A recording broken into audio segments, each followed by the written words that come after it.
తెలుగు రాష్ట్రాల్లో ఒరిస్సాలో ఒక్క సాగు విపరీతంగా పెరిగిపోతా ఉంది. ఎకరా ఒక్క సాగు చేయండి, ఎకరాకి 10 లక్షలు సంపాదించండి అనే యూట్యూబ్ వీడియోలు చూసి చాలా మంది ఆ మొక్కలు వెతికి కర్ణాటక నుంచి తీసుకొచ్చి సాగు చేస్తున్నారు. ఇప్పటి వరకు దేశంలో కర్ణాటకలో, కేరళలో అక్కడక్కడ ఒక్క సాగు అవుతూ ఉంది కాబట్టి ఆ ఒక్కకి మంచి రేటు ఉంది.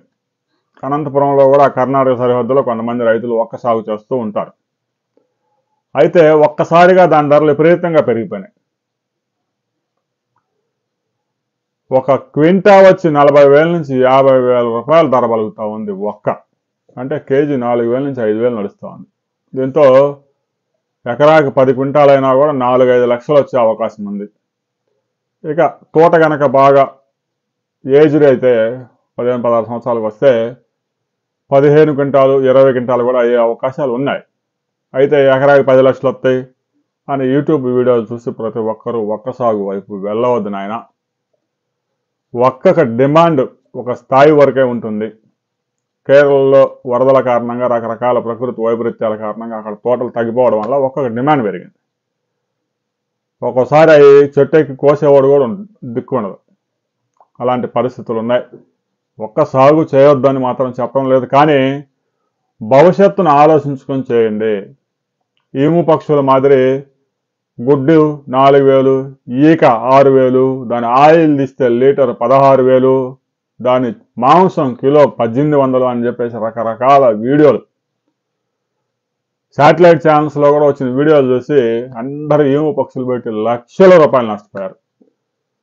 దేంట్లో డబ్బులు వస్తున్నాయంటే ఇంకా అది అందరూ అదే చేస్తూ ఉన్నారు. అది పెద్ద నష్టం తీసుకొస్తా ఉంది రైతులకి. ఆ ఈము పక్షులు అలాగనే చేసినారు.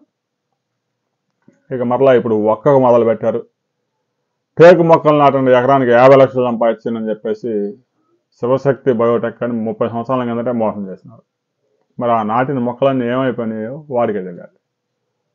ఇక మరలా ఇప్పుడు ఒక్క మొక్కలు అయితే పెద్ద ఎత్తున వేస్తూ ఉన్నారు. దయచేసి గొర్రెదాటు వ్యవహారం వద్దు.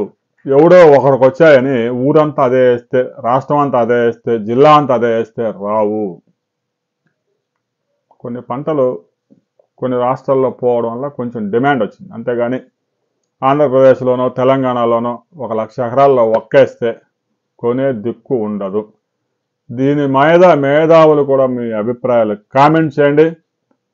ఒక్క సాగు డిమాండ్ ఎంత, రైతులు కొత్తగా సాగు చేస్తున్న వారి వివరాలు లక్షల ఎకరాల్లో సాగు చేస్తున్నారు. అరకు ప్రాంతంలో, మన్యం, పార్వతీపురం ప్రాంతంలో, ఆదిలాబాద్ జిల్లాలోని ప్రాంతాల్లో అనుకూల ప్రాంతాలన్నీ వెతికి మరీ సాగు చేస్తూ ఉన్నారు. రాబోయే రోజుల్లో ఒక్క సంక్షోభం కూడా వచ్చే అవకాశం ఉంది. దీని మీద ప్రతి ఒక్కరూ స్పందించండి.